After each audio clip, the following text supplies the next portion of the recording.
Follow along with this video to perform myofascial release on your lower back using a foam roller against the wall. Begin facing the wall and place your foam roller against the wall lying horizontal to the floor about the level of your hips. Now turn around and place the foam roller against your hips right above the bone.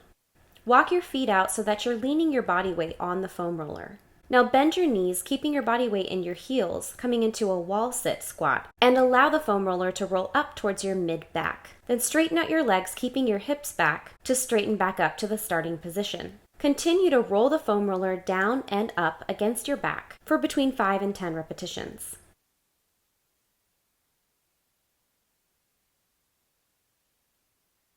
For more focused work on one side, rotate your body so that one side is putting more pressure against the foam roller, and repeat the exercise by bending your knees and straightening them to roll the foam roller over your back muscles.